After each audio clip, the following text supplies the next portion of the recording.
In And we're live. bad coding. Hello, world. Font kerning none. Welcome to Crippled System, episode 507. Is that right? It might be depending on what base you're using. Yeah, I don't know for sure. It's hard to keep track of things.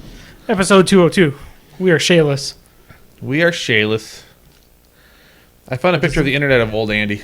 I forgot to share it with the podcast. I was looking up something on my random. phone. I just found an old Andy. It was just a picture of you if you were older. Yeah, not an old picture of Andy, but a picture of old Andy. Like future Andy. Future Andy. Because past Andy just doesn't have a beard. Yeah, future Andy's beard was just that, but slightly bigger. Or it was a crossbreed of you and... was it Dallas Kemp? It looked like somebody. Yeah, maybe. Oh, if I shaved my head? Yeah, there we go. That's probably going to happen eventually. It's taking going to happen care soon. of itself. Yeah, it's my hair is just slowly going away. That happens. I mean, I wish my hair would go away, to be honest. What are you doing? It's been bugging me for 3 weeks. Oh, it's like suddenly got up to do shenanigans. We're like, what's happening? Nathan's moving. Everybody panic. There. Everybody panic. Science. Hello. What is our podcast about this week? My name's Brian, Zappity Grumble. My name's Nathan. We should talk about the 5-5 game, because that was a really cool game. So, My name is Andy. She got boned. What? Nathan finished season 1 of The Genius. And him and Raylene round out. I took when I watched season 1, because it was subtitled, I would watch about an episode. The first 6 weeks I watched one a week, and then the last 5 or 6 I watched over the course of a week because you get more sucked in. We watched 2 or 3 episodes per day. Yeah, I don't know if I could watch it I watched season 2 in about a week. because I really want to do other things at the same time, and subtitle shows I yeah, can't. I mean, and that is a challenge with the show, but you literally are just forced into watching the show. The good news is the show is amazing, so it works out in your favor. Yep. But because it's not only is it subtitled, but it's literally, I mean, it's heavily dialogue driven as far as like logic puzzles and stuff. So it's like you got to like focus heavily, because there's some subtitle shows you can like look away for a second or two, come back, and you still get the idea. She's naked, I get it. I don't need to know why she's naked, Right. But this is all about like what's actually happening. Yeah. I needed to Google and see if there's an explanation, because one thing happened in the 5-5 game that I didn't get, because when your spirit animal's all running around in the second phase, Yeah.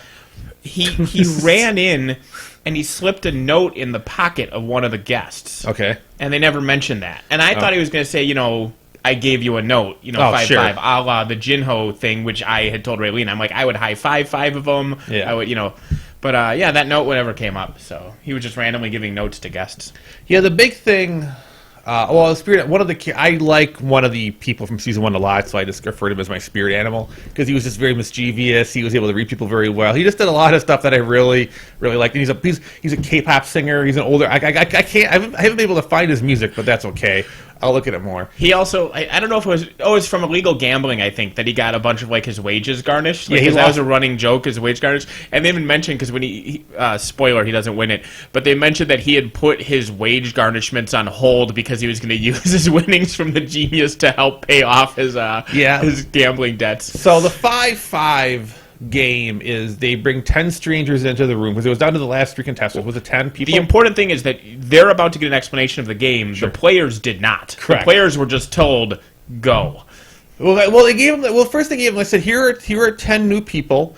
Talk to them for like 15 minutes. An hour. They got an hour. They got an hour to talk, and then they did stage 1. They did stage 1 based on no information. Then stage 2, they got 10 minutes. They got 10 minutes to gather information, and then the difference between stage 1 and stage 2 is amazing.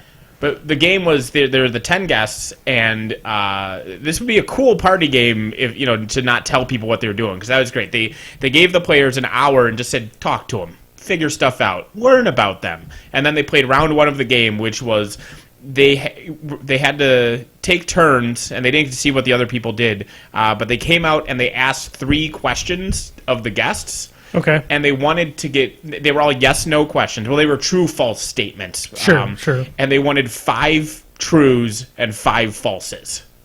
Okay. And that got them a point. If it's split in any other ratio, it did not get them a point. So they didn't know why they were gathering info for the first. So they were doing all this pointless shit, like where are you from, blah, blah, blah. And then at the end, it really was questions like, one of the questions the guy did was, my knees are currently visible. because he just looked at the people sitting there. He's like, 5 of the girls are wearing skirts. I got this. But yeah, so they got an hour with no clue what they're doing. Then they asked 3 questions. Then they got 10 minutes knowing how the game worked. And then they got 5 more questions. Mm-hmm. And I told Raylene during those 10 minutes I would be gaming the shit out of that thing. The example I gave was I would high-five 5 of them. You know, I would hug 5 of them. And then you can go back in and say, I high-five Nathan. 5 out of 10. Boom. Yeah, which is, so I mean, again, in every episode, and the thing is, they design the game to be gamed out of, and sometimes it's a matter, like, one of the games is about playing these cards and trying to get a high number. People are trying to find the best way to do it, and there's actually a couple of gimmicks that was let some certain player game it more than others, so it's kind of a fun little system. Season 2 is great. I will watch Season 3 soon. Well, because every game, like you said, every game was about gaming the game. Yeah. Like, even one of the eliminations games they did multiple times was playing rock, scissors, paper, but not against each other. Whoa. I can't. Brightness. Decided to make it a little brighter. They called it the winning streak game, where the 2 people who were up for elimination took turns playing rock, scissors, paper against all the other people, and whoever got the most wins in a row stayed. But both times, the people who were playing just told their opponent, I'm going to throw rock. So it became a social game. Like, they got like 10, 15 minutes before the game started to go and talk to people and plead their case for letting me stay on the show. So it actually, instead of being rock, scissors, paper, became more like just a vote. You know, with the people, all right, you're doing rock, I'll do paper if I want to get you out, I'll do scissors if I want you to stay. Because, again, the point wasn't to play the games correctly. The point was to game the shit out of the games. Sure. And a lot of the games, that's all about trust. And even the other games, half the system was like, if there were 7 people left, if 4 of them worked together, they could guarantee their side would work, but then the other 3 would see the other 4 and then try to find a way to switch one of them to be their 4th. So it was this constant back and forth of shenaniganry. That's like 90% of the show right there. And some, like I said, because it's all, you still get the personalities, because a lot of these people do a lot of South Korean TV shows and they do a lot of competition shows, so you still get a lot of shenaniganry occurring during all that, which is great. Yep. Yeah, pretty much. Because it's not scripted. Like, it actually was, legit people were playing the games, and there was a twist in every episode, which was really nice. Yeah. Like, a lot of times the game would go really clear, but not as clear as you would think. Like the election one, like, it should have been 8-4 one way, and then it was 4-8 the other way with no goddamn explanation at all until they kind of rewound things. Well, and the way they edit the show is you'll go on, and like if there's some betrayal going on, the show won't let the viewer know for a little bit, so you're kind of along for the ride, so you think the shit's going down, and then suddenly like they quit and go 10-15 minutes later, and then the show is some like side deal that no one knew about, or some guy's like, I'm gonna screw that guy because he looked at me funny. That's standard standard, reality TV type. But they tropes. do a good job with it, and then of explaining after the fact what happened. Because like I said, the election one, it was literally, there was like 12 people, and 10 of them are like, we're going to vote for person A, and then they reveal the results, and the person A lost like 3-9. It's like, what? And then they rewind and show you, and it's all exciting. Point is, watch that. Yeah. Watch it, motherfuckers. If you don't want to have to pay attention to it, if you want to, this background noise, you can. You just have to learn Korean first. Yeah, learn Korean. Well, you still have to watch a little bit to see some of the shenaniganry, because there are some subtle, like, handing back and forth of things, or just some nods, eye glances. Yeah, there is no paper rock scissors. And, like, I think they only repeat like one elimination game once, and there's no like paper rock scissors. A lot of them still have player interaction. Like, they don't do that weird game with the things jumping over each other. They don't do that anymore. Sure. And I think they repeat one game twice. Otherwise, it's pretty much all unique stuff all along the way. That's cool. Yeah, I don't know if I could actually watch it. I'd have to. I could barely dedicate. I don't dedicate enough time in my life to watch Legion, and that's a show I feel like I cannot. I have to give it my attention. And Legion also requires a focus, because it's such a visual thing, and there's like subtle things going on. So. The characters from Legion need to play the Genius game.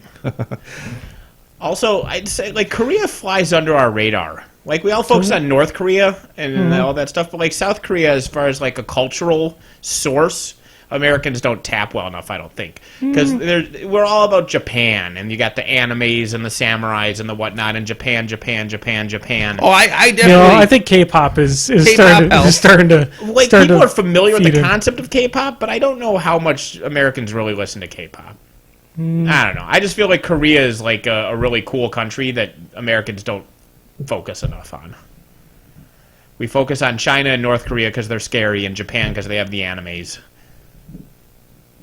I agree. I mean, I do think there's some of it, but I do think after watching this show, I'm like, you know what? I need to give Korea more attention to. It just seems like a thing that should be happening. Yeah, you at least watch the Korean horror movies. Yeah, I watch the Korean horror movies. Yeah, Train to Busan. Correct. So we're gonna learn Korean and become a Korean. We're gonna pull in the Korean crowd for Crippled System. That's gonna be our foreign. Then we can meet some people. We can travel to Korea and stay at their homes and just have a nice simple trip. Call Justice. I assume he's Korean. Well, just yeah. No. There you go. That was a joke. I'm not really that racist.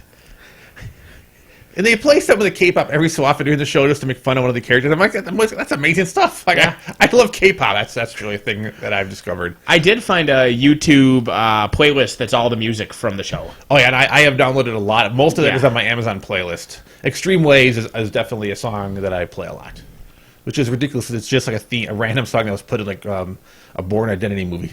Yeah, well, it's good shit, though. Yeah.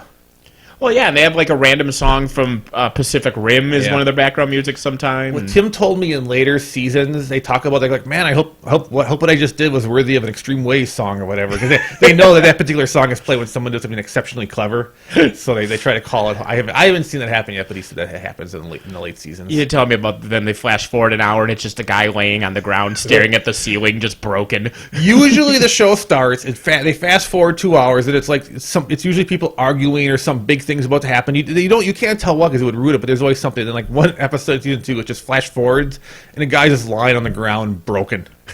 Just no dialogue, just him just lying there looking up like he was just defeated by everybody, and it's just Yeah. hilarious and goes back in time. And That's completely just standard. They don't do the Reality flash television. forward a lot on reality TV. Yeah, it's not as as much. Some of the ones I've definitely- watched, yeah. it has that. They mess with the editing of the live, but I don't see the forward and the backward as much. Before commercial breaks, they'll flash forward to what's going to happen after the commercial break. But this like flashes way forward and then Sure, flashes sure. right back to where you were, and Sure. then continues a lot Yeah, more. I mean, it's the same methods, but Yeah. it's strewn about. Yeah. It sounds like it's edited fairly well, though. Yeah, So my brother that's and good. Rick were saying the editing was terrible, and they're insane. The editing is perfect. Yeah. It's exactly what it needs to be. I love in season 1 the relationship between Sagan, or is it Sagan, and the younger K-pop star. 'Cause Yeah. the way there's just such a they never get and even though the show like Oh no, it was the other. It was like, what was it, like Chainbach or Yeah. whatever? The other young guy. yeah yeah. they kind of build up where you think these people might go against each other later on because they know they're messing with you, but it doesn't like, always go that way. It plays out because they do film it either because it airs usually within the week of episode. And they talk a few times in season 1 about watching the previous episode Yeah. before coming to film, so it airs right away. Yeah. Like they have seen the previous week before they play the. They're current like, you week. son of a bitch, you tricked me last week. But it also means when usually at the end of the show they'll say, "Hey, by the way, I tricked you," so they don't, Yeah. everyone's very honest about their deception when it's over, which is kind of refreshing. It is hilarious to see because Asian cultures tend to be very honor oriented, and so it's hilarious to seeing these people like stab each other in the back and then apologize and bow and beg for forgiveness after the game's over. Yeah, that show was like crack though to me. Yeah, I'll have watched season 2 by Thursday. I want to talk to you about season 2 a lot. Sounds good. I did look at the cast for season 3, and I was like, well, these people seem interesting, but they didn't pop to me as much as season 1 or 2 cast, but doesn't mean that after they get into the game. Right. Well, like, because I didn't know, it's not like I'm familiar with Korean Yeah. celebrities, so I didn't know anybody in season 1. But then, Yeah. like, Gura's my new favorite person ever. As the final 3 were 3, just I loved Yeah. all 3 of them for their own reasons. Once it got to the penultimate episode, I'm like, I don't know who I want gone. I love Yeah. all 3 of you. They did a good job. Well, watching people like play games like that well is just very fun to watch. Yeah, And they well, all like, a lot of people, it was a few years ago, that video of the one British guy on the Golden Balls show. Yeah. Do you remember that? Was like kind of a viral thing. Was it called the Golden Ball Show? Because I would have watched The show is literally called Golden Balls. All right. It is just in America we had the same game and it was called Friend or Foe. Okay. Like where this team of two people does a bunch of trivia to build up a cash prize pool, and then at the end of the show they sit down and they do the Friend or Foe. Yeah. Right, and if they both say Foe, the money's burned. Yeah. If one says Friend and the other says Foe, the guy who said Friend gets all the money, and if they both say Friend, they split it evenly. So it's the prisoner dilemma. And you talked about the one guy. Yeah. He literally went on there and he just said, "Hey, I'm going to say Foe. I'm going to fuck you over." Yeah, that's good stuff. Yeah, but the genius is just that for 12 episodes. Yeah, So I can talk about that forever, but Announcements? Andy recommendations? saw Wonder Woman. No, announcements. Andy saw Wonder Woman. That's No, That's an announcement. That is an announcement. We have an event next week. Is it next week already? Yeah, it's this upcoming weekend. The Shays won't be here next week. They're going to be off at a wedding, Yeah, and I will be at the Shays' house watching their dogs. you're not going to be here. Bring the I mean, dogs. I'll be here on Sunday, but I won't be at the tournament because I have a bunch of dogs.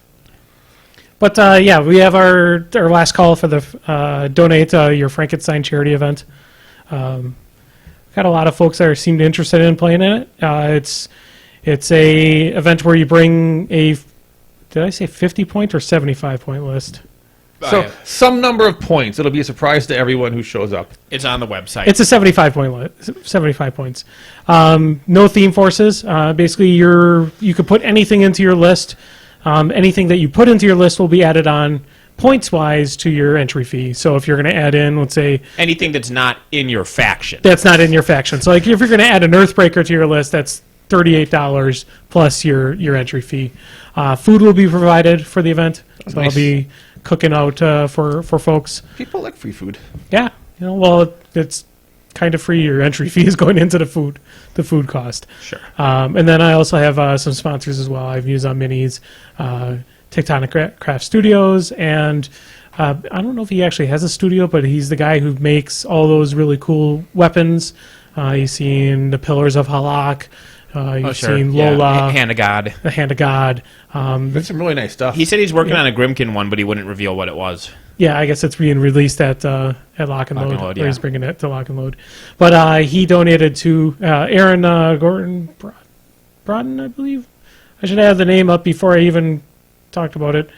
But he donated 2 really, really nice dice trays. Nice. Dice trays are great. It's always when I sit down and my opponent has a dice tray, I'm just happier. I'm like, you know what? Less shenanigans are going to occur because there's a dice tray. It's a nice, relaxing thing. I need 2 of them, so I might. I do like what Jay Larson did. He did the 2, one on one side, one on he would roll like you just knew what was going on. He just had the 2 nice corners. I found when I had my dice tray, I got a really cool one from Robert Darevsky. I ended up rolling dice into it, but then I want to go to the next one, but I want to leave my dice on the table for my opponent to record. Well, yeah, because you literally can roll your attack on one and damage on the other. Then they're like, well, what did you roll to hit? Well, that's to the left, and my damage to the right. Oh, and yeah. It's like, screw you, haha, everything's still dire. Yep. Yeah, I tend to like to leave the dice on the table longer, just so if there's a question, like as I told my opponent, I was like, I did 13 to the 6. Yeah. And then he's like, wait, what was that? Well, yeah. And then you're like, oh, it's right there. It's still on the table. Yep. So like Brian that's said, having the 2 separate ones makes it even easier because you can leave the to hit roll even when you move on to the damage. What you need is like a whole secondary tray, so you keep rolling them. You put the dice, or you move the dice tray to the side table, and then over the course, you have like 15 dice trays. I need a series of 15 dice trays. Yeah, like 15 people just holding them for you. Like you have a dice tray for each die roll you ever make, and those dice you never roll again. So you need like 700 dice for your game. When the event's over, you auction them off to the peasants. Well, I guess you can use them after the game's over. Nope, but the point is, you log everything. You set them all on fire. So I was, random tangent, I was playing Heroes of the Storm today for a few hours. They have a stupid event where, if you might want to do this, if you play 15 games with Diablo characters, you unlock wings in the game Diablo. Oh, yes. Wings but you have to play with friends, so you have to get friends. But wings are the best thing in Diablo. For whatever reason, it's just... I have one set of wings from something else I did, but I want more wings because wings are the best. Raylene is furious at me because she has one pet, and for some reason, like 2 weeks ago, like I went from 1 pet to 7 pets. Okay. Like, pets just rained from the heavens Sure. every run I did. So now every one of my characters has their own pet. Because I'm like, only a peasant would use a pet, you know, for more than one character, and she's really angry about it. So you can get wings and just send her off the deep end. Yeah. Because if you load you with wings, what would she do to you besides stab you? I mean, that'd be the initial. Yeah, because the only wings we have now we both have them because they were wings that you got automatically for basic things. Like, I have the Mercy wings from some reason. I don't even know why I have Because Mercy you wings. probably logged into Overwatch. Yeah, Did like something some simple Overwatch. like that. Sure. Yeah, so I have that. So But more wings for stuff more like that is wings are good. great, so you could just pop up wings. I So- have- See the new I have a gameplay ton. mode for Diablo 3 that they're rolling out? No. The challenge rifts? You guys didn't see I mean, I know challenge there's I a rift. saw Challenge Rifts. I didn't actually.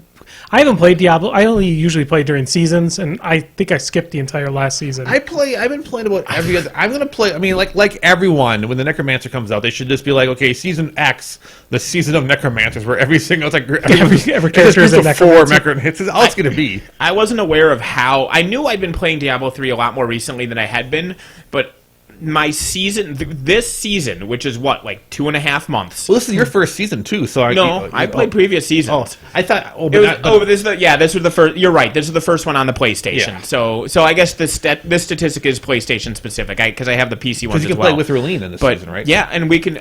Her son and his fiance are going to be moving in with us for a while, and it's 4-player same Yeah. screen. So the 4 of us will just play Diablo because they played any. Anyway, the point is, this season my Paragon level for this season character is higher than my Paragon level all time previously. So that shows how insane I've been. I recently. usually get a season character the 500-600 Paragons, and then that's Yeah. about right. I tap her off. Yeah.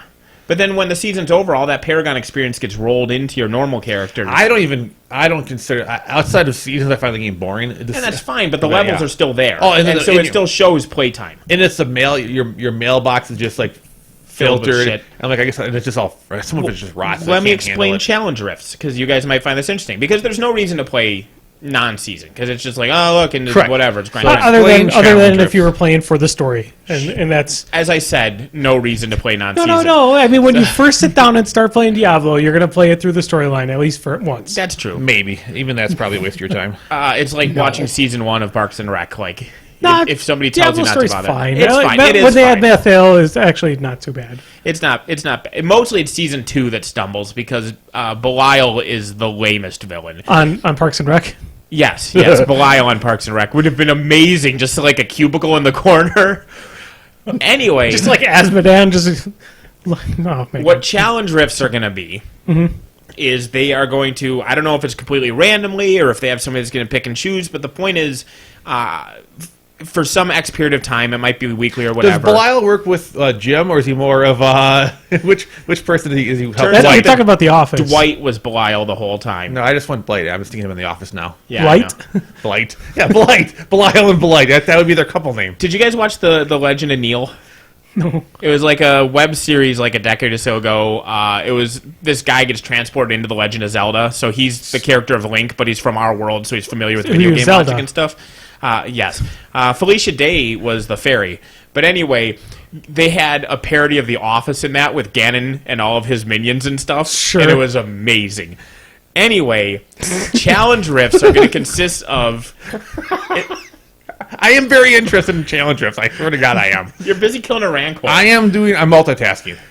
They're going to pick a random player, like a random character from their entire server thing that has run a rift. So you run a rift, and let's say this happens to you, Andy. You run a rift with your Necromancer, and he's wearing whatever gear, and they go yoink, and they put that character with that exact gear and whatever skills you were using, and you're not allowed to change the gear or change the skills, and for a month or however long, everybody can play as that character through that exact rift with the same map layout, the same mobs, the same shrines, nothing random, set in stone to try to beat each other's scores, Okay.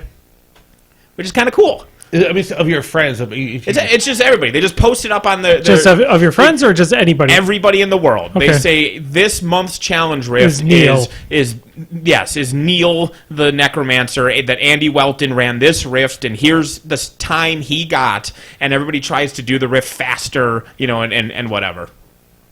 So And if they manage to beat your score, they get loot. They get Oh, loot. okay. I was going to say, well, if they choose me, then they're going to they're gonna win every rift. Sure. I wonder It would will be like half the rift would be like sitting there. Is there a ghost then showing in that rift too? Because that would be great. Because it would be like they show the yeah, I log into the rift, and then like for the first like 2 minutes of take the a rift, dump. I'm just sitting there just staring at like Judge Judy or something like that, some kind of show on the television, and then I run the rift. Did they say are there going to be like multiple challenges, or will be like just one a month, or there'll be like a couple? Have not a ton of detail. I don't recall that detail, Sure. But the concept is out there. Yeah.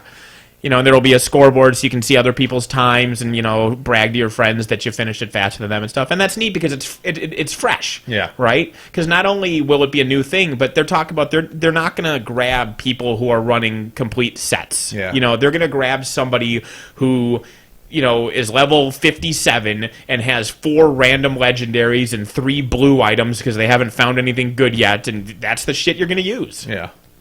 And they said it'll be neat because it'll encourage you, and the skills as well. Maybe this guy just really likes some skill that people say isn't that good. All right, well, make it work. Yeah. Be better than everybody else Because he using made it work this skill. Because he made. Yeah. Gotcha. That's kind of neat. I mean, that's a neat idea. I mean, when a new season comes out every other season-ish, I will go hardcore on Diablo for about 3 weeks or 4 weeks, and then and it really is long. It's like if a Diablo season comes out and it's not around another major game release, like if Shadows of Mordor or when Shadows of War comes out, if there's a Diablo season the same within 2 weeks, then I'm not going to touch the Diablo season. But if this Diablo season comes out and there's no major release. Because, I mean, I bought Diablo, I like it, and it's free, so I can just jump into these things, you know, and just do them. Yeah, the fact that they're still making content for that game with there's no microtransactions. Yeah. There's all you got is the $60 box set and then maybe the $40 expansion. And well, because it keeps you in the Blizzard window, so then you're because you're gonna after you're done, you're bored with that. Your friends want to do some Overwatch or they want to do some Heroes, and then you're playing Heroes to get the wings, and then suddenly you go, that character's cool, and you buy this little thing. So you're still, because of all their synergy between their games, they can suck you in sideways. You know how many wings I got, Nathan? A lot. I got a lot of wings. Yeah. I've got you got some for StarCraft. You reactively bought like the Warcraft or the Diablo 2 box after you already had the StarCraft box after you had like 1 or 2. Yeah, I actually had 2 of the collector's editions. I had the collector's edition for the second for the Swarm and then for the Protoss. Sure. And then they offered it as a bundle. And I bought the whole thing again. So I technically had like 2 extra copies of the Swarm. I almost bought that same bundle, and I had one of the 3 because I wanted one of the wings really bad, but I came to a moment of weird clarity where I'm like, I don't need that. I did that with a board game like 2 weeks ago because I wanted the expansion that was out of print for a board game, and I found the board game with the expansion on eBay, so I just bought a second copy because it included the expansion. Yeah, but sometimes, when it's things out of print, you have to do things like that sometimes. So I heard that Blizzard is hiring on new people to help redo some of their old games. Marshall and I came up with a great idea, by the way, for Diablo. Sure. Well, for Heroes of the Storm. Okay. They need to make Human Tyrael a playable character in Heroes of the Storm, and he just needs to be constantly making that tum-tum hurt speech. And it just gets louder the closer he is to you, so people will just like abandon lanes because they don't want to listen to that fucking story about his stomach hurting.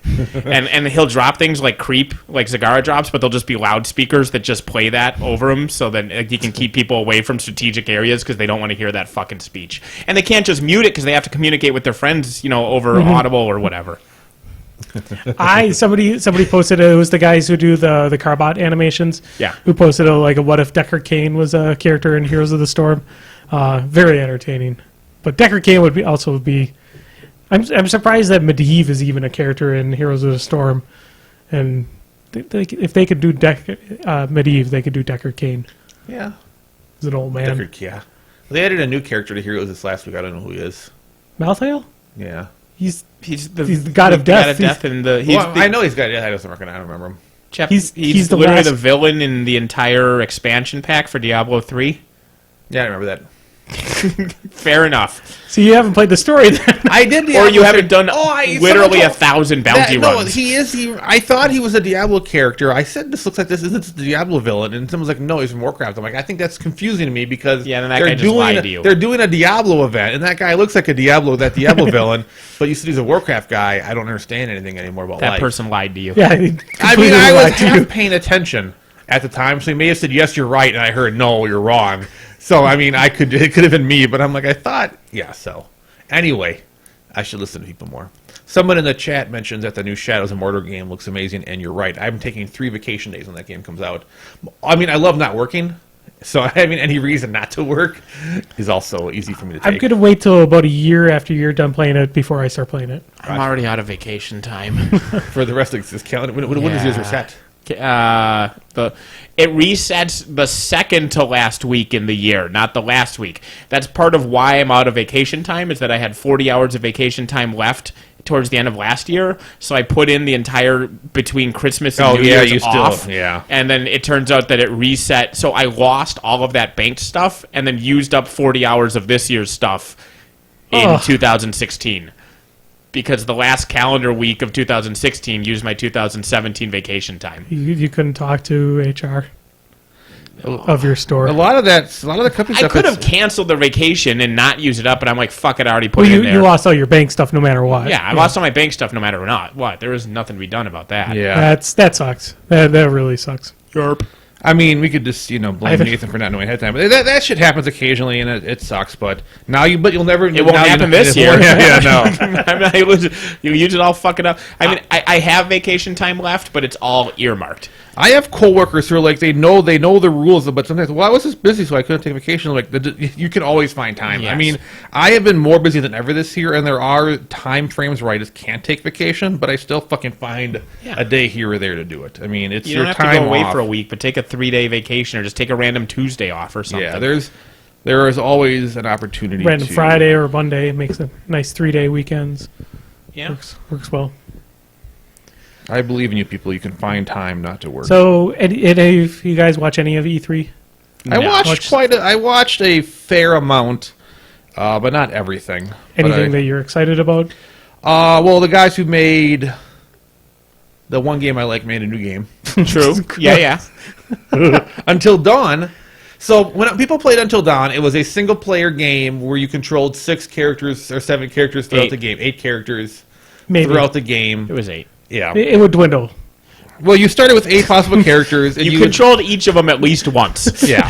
And you would do stuff throughout the game, and then it'd be fun, and people were happy. But people were... It was you playing by yourself, controlling the 8 characters. Yeah. And what people started doing is playing as a party. They would get 5 or 6 or 7 or even 8 friends, and they would literally pass the controller around during the game. Why haven't we and done they that? would post the videos of it. That's a very common thing. That 2 happens. reasons. Number 1, Brian and I already know what happens to everybody. Number 2, one flaw with that is some characters are used for like 30% of the game, and some characters you control literally once, and that once is within the last 20 minutes of the end of the game. Sure. So Okay. whoever's in charge of controlling that guy is kind of grumpy. But some Maybe of them just likes watching. Yeah. It depends how much you care. Maybe if there's something like where you can actually draw straws, or you have everybody with a time period, so you know how long technically everyone should play. What I was going to say is what you could do for Until Dawn is, like, Brian and I, since we know it, if we got 8 people who were ignorant, then you could just say, hey, so-and-so, you said you want to play very little, so you'll play this character. And Andy, you said you wanted to play as much as possible, so you'll play this character. And so on. Because there's a couple, quote-unquote, main characters that you Sure. And a lot of people would do it just 4, and they could easily divide up the main characters. Yes. But anyway, so because of that, they had this new game coming out where everyone plays cops. And I think there's like 4 characters. Yeah. And everyone's, maybe 6, 4 to 6 characters. You're bad at remembering how many characters in games. That's true. The idea is you play 4 to 6 characters. And each 46? What is this, Suikoden? And each character is given like hidden I think you can use your phone or something, and each character is given secret agendas and missions. So you play together, and you're trying to solve things together, but you still have to solve things that work well for you. So it really seems like all the social games you guys love, but in a video game format. And I like that in a video game format more than the board game format. But so I'm intrigued by it. And the fact that those guys, Until Dawn's an amazing game. So if they are trying something new, like they have gotten my money for a couple games because they've earned my trust to try new things. I was grumpy that the sequel was an on-the-rails shooter. Well, because that's missing the point. It was a VR thing. It was kind of a gimmicky VR thing. It wasn't really a true sequel. Hidden it was agenda. Hidden agenda. Yeah, I just had to double check it. That looks really cool. Is that a description or the title? That's the title of the game, is Hidden Agenda. I was describing what Brian's doing. It's just, that's literally just a category of games, so I'm surprised. But yeah, I like Hidden Agenda board games. It's very interesting to me that Nintendo has many cool games. They had a pretty good E3. They had a lot of games that I thought looked pretty interesting coming out. The Mario Secret Kingdom Wars or something like that. Yeah, that game looks ridiculous. That it's just XCOM but with Mario and Rabbids. XCOM Mario is like, what the hell's up with that? I'm intrigued with that. I showed Nathan just because I showed Nathan it and he knew exactly what it was immediately. Which is another Shadow of the Colossus remix. Yeah. But it's for the PS4, probably for the PS4 Pro. The game still, even the previous iterations, looks amazing. Yeah. It's always been beautiful. Yeah. Right? All it is that hardware is trying to catch up with how beautiful it is. Yeah. And this time it looks really crazy. You haven't Skyrim coming out again for the fucking stop Switch. it. Stop it. Well, Damn it. What I don't, not that Skyrim is fun. Well, I mean, getting on a system, some people might have played it. What makes me sad is those Elder Scroll games are great.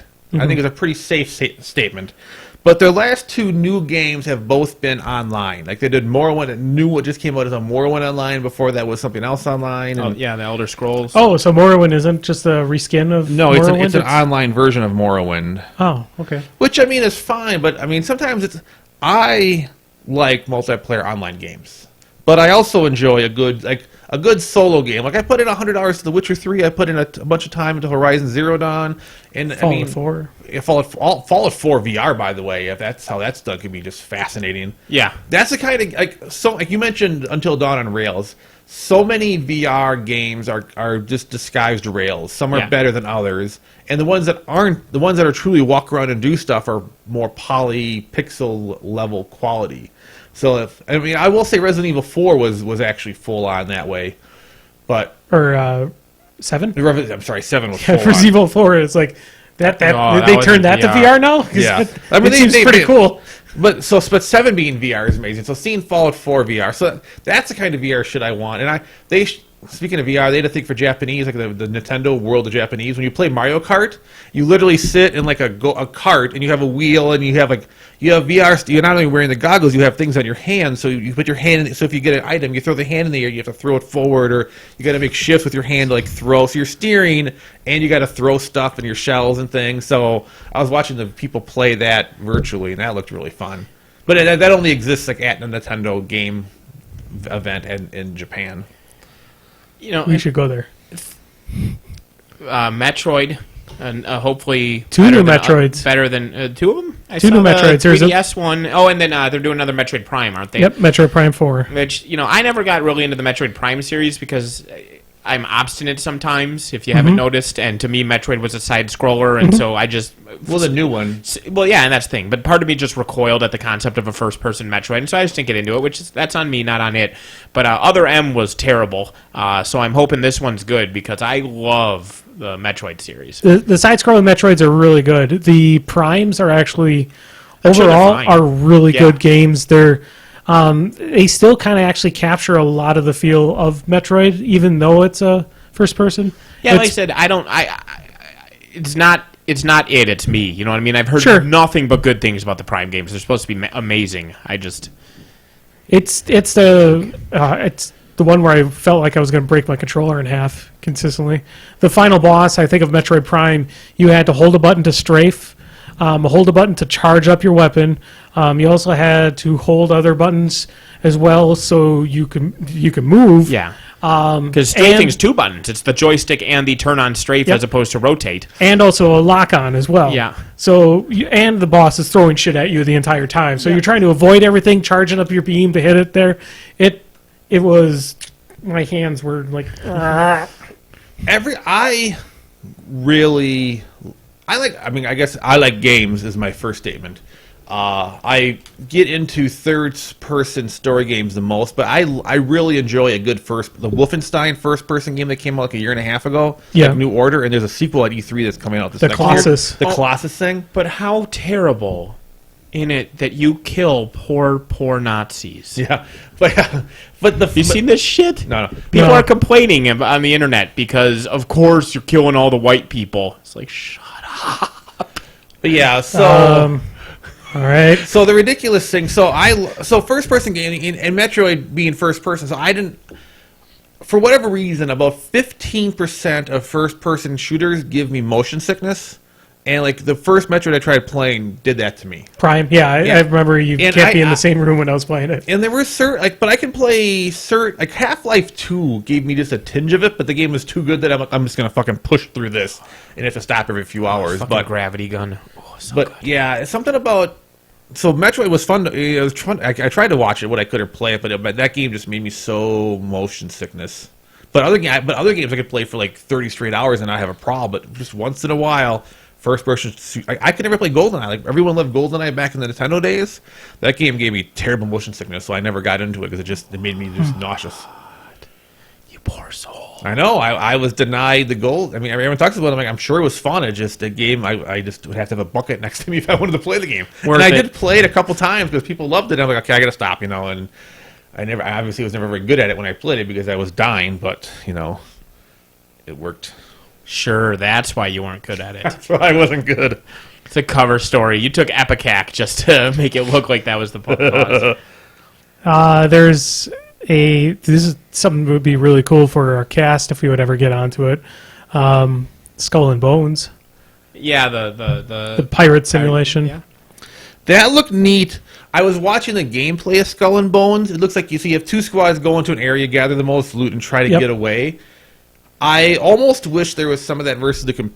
Hopefully, there's some versus AI people mode versus like random mode because if it's all PvP, I don't know. It might have bots a la MOBA. Or even like mission. I would even if it was like a mission, it has like a story-based game where you're doing stuff as well. Hopefully, there's more layers. My only thing is like if you're playing it with like 5 people, either A, you have to have 5 friends you trust playing it, or you're gonna match up, and there's just a lot of room for frustration, which is true of all multiplayer games to some degree. But that game, the way watching the videos, it looked like it required a lot of coordination, which for ship naval battles should require coordination for it to be good. But I'm like, man, this is fun to watch, but I could see just like You'd almost be want more to. upset than not while playing this game. You almost feel like you would almost need a commander type that would actually like have a top-down view, Yeah, or something like that, where they could see and dictate where people should go. that was so when they made the Division, there was supposed to be a mobile app where you could actually be kind of that thing for battles. Like Okay. you basically would have been like a drone helping out a little bit. And, Okay. Yeah, but that makes got sense. scrapped before the launch of the game, and I think that would have been a really neat element of that game because it was lacking a little bit. I think that would have been one of the things. But that would be cool for a naval game too, something where you're. Well, if it's Ubisoft, so they'll probably talk about doing something like that and then scrap it. I seem to recall that position existing in the Plants vs. Zombies Garden Warfare game. I've Or like only somebody watched Let's was- Plays of it. yeah. I just never played it. I hear awesome things about it. It's basically Team Fortress Plants and Zombies. Yeah, basically. No, because you were with the Mario XCOM thing. I'm trying to think like Mario has to be one of the most consistently good mascots as far as games they appear in. Like they're really careful with quality control. Yeah. Basically, and his best stuff has come out basically pretty much since the Nintendo 64. So Mario Brothers, Super Mario 2 and 3, like all those Nintendo ones, and then Super Mario World or Land rather, and the Super Nintendo. Super Mario Land is That's is a Game Boy. title. World, Super Mario World on the and then Mario 64, the Mario Galaxy games, like. As old, grizzled, dead inside people, we don't own Nintendo systems because they're for people who want to enjoy life. Well, I had the Wii. We played the Wii. You had a Wii? Okay. Yeah, and I had a Wii for a long time. Yeah. too. Okay. Did you play Galaxy and stuff like that? Oh yeah. Oh, yeah. I Galaxy played was- a ton Never of mind then. Galaxy. Maybe it's just me. But Galaxy I know is- now we all just have like PlayStations and shit. Well, I mean, I've been keeping an eye on Downstairs. it. Yeah, I've been keeping an eye for that Switch for a little bit because I'm definitely going to get into some of these new games. But it's like Mario's like, and even the spin-offs like Smash Brothers and Mario Kart and stuff, like they're really good with quality control. They're good games, yeah. But I mean, just the quality of just a standard Mario game, like New Super Mario Brothers, New Super Mario Brothers 2 for the not the Advance, but what am I The thinking? Wii U. No, the 3DS? handheld 3DS. Those are really good. Yeah. Even the one that came out for the Wii U is probably the weakest of the most recent ones. But even the new weird hat Mario game looks amazing as well. Someone in text just said I'm the most tragic person that they know. Because you didn't play GoldenEye. Oh, because they didn't play Gold. And that's a fate worse than I death. missed, yeah. Also just in general. I mean, that's fair. I wasn't. I didn't see the message until now, so I thought it was more. I thought maybe he's catching up. He's behind in typing. But yeah, no, Nintendo's... I mean, but they've always been like that. Remember the Nintendo seal of approval back for the original Nintendo? That wasn't a gimmick. Like, they only released a finite number of games for the Nintendo every year. So as an independent publisher, you had to show it to them, and they would play it and tell it whether it was good enough to be on a Nintendo or not. Correct. Which was crazy. Yeah. I wish they would do that with some of the other systems. A YouTube personality I watch a lot, Jim Sterling, has got a lot of things that... Steam just got rid of Greenlight. They're kind of like promotional tool for indie developers or new people. For cheap garbage and shovelware. They got rid of that finally. Now they made it so you have to submit $100 per submission for it. So it makes it so people who would just shovel on all the shovelware, it's going to be expensive for them. But for an indie developer, it's only going to cost them $100. Right, and if you're actually like somebody, if you're the next Braid or Bastion or something, you will make that $100 back. Correct, and it actually goes to whatever you pay there. If your units X amount of units sell, you get it back or something like that. A lot of those shit games that end up over on Steam are now starting to make its way to the home systems. Like he's been talking, a lot of them are coming over to the PlayStation Network games now. Sure, because you grab a copy of Unity and you throw a few random assets in there and you slap a title screen and you charge $5. Yep. And you'll get $5, or even more, because PlayStation doesn't really care how much you charge for it. So some of those really shit shovelware games are $30. 15 to $30 or so. Yeah, and they're just really, really bad games. Jimquisition is his. he's good. I've watched several of his videos. He's a British guy who likes to rant a lot. It's entertaining. He finally had the final capstone on that whole. What was that one game? It's Digital Homicide was the studio. Digital Homicide. I forget the game, but yeah, a studio was suing him because he gave them a bad review, and Andy turned me on to Jim midway through this whole process, and that finally basically is over. So he had a big finale, like capstone video, where he talked about all the details, and it's a fascinating journey if you just follow all the videos from when he first reviewed that game up until the Slaughtering Grounds, I think. Slaughtering Grounds, yeah. Yeah. Yeah, they were so bitter and petty about it that they released... So he did the video because he's on YouTube. He was playing the game and he was doing his voiceover over the footage of him playing the game. They took that video and they voiced over making fun of him over the same video. Just like, oh, I'm Jim Sterling. I'm dumb and crappy. No, they didn't do that. They did subtitles on screen. They just added text onto it over text his on video. Screen. That's right. There was text on screen about how he's an incompetent idiot and the game can't be bad. He just doesn't understand gameplay mechanics and he's Jim fucking Sterling's son. No, and then Jim did a review of their review of his review, and then they sued him, and things got crazy. Yeah. And there's a lot more games that came out from that Digital Homicide place that were frequent on his show. It's interesting learning some of the backstory, or at least some of the bad things of the market that's out there. Folks that end up using their review site and then tie it all to digital casinos. Oh yeah, as well. I know you remember that, but there was some story recently about that from there. People are shitty. Yep. Well, I mean, it's like people want to play new games and people want to support indie games. People are able to take advantage of that kind of stuff. I mean, new and innovative stuff is cool, so people are just trying to like take advantage, and it's just annoying. It sucks when you have games that are like Braid and that will get buried in digital marketplaces because of all the shit. Well, and that's what he really wanted to try to prevent is, all these people just shoving in all these games and then all the gems just disappearing because they can't afford to put it in. And if you don't know nothing from nothing and you see Braid or Slaughtering Grounds and they're both just these indie games for whatever, like you're just gonna throw some $5-10 at something, you don't know which one's better. I mean, obviously that's the job of the reviewer and everything, but things got better a couple years ago when Steam finally rolled out a refund policy. Yes, because before that, when you paid for something, it was yours forever.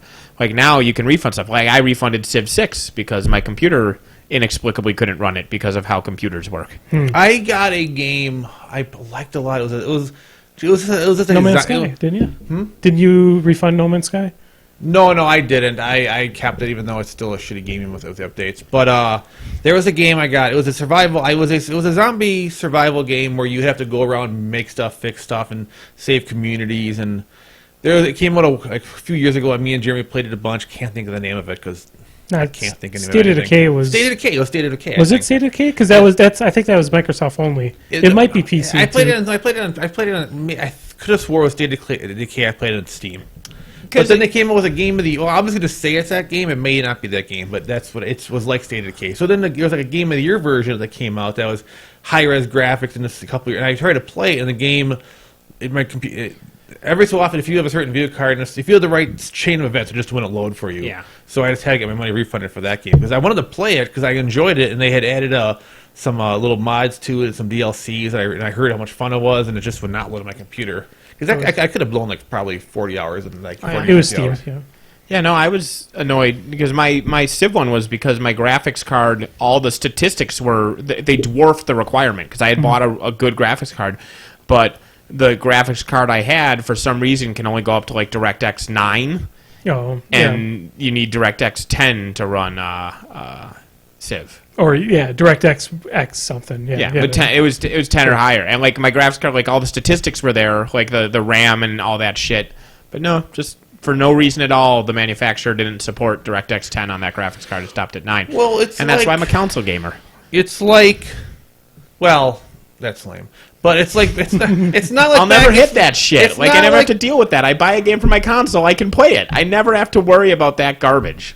But it's not like back in the day when you need I remember having to have like floppy disks to boot into certain games, and there was like I had a thing of just different floppy disks for certain games because you had to just do all the special stuff to get a certain game. I hated that. So I had to do that for Elder Scrolls Arena.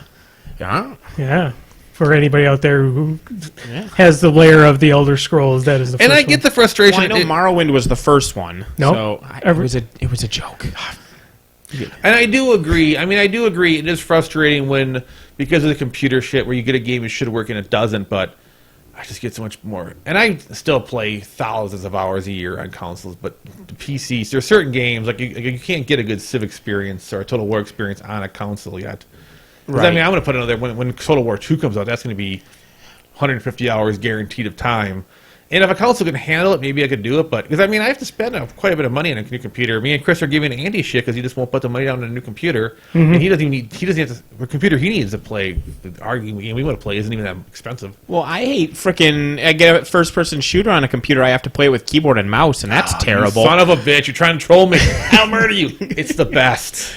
Getting a nice controller. Getting a keyboard and mouse for my PS4 for first-person shooters was one of the best things I did.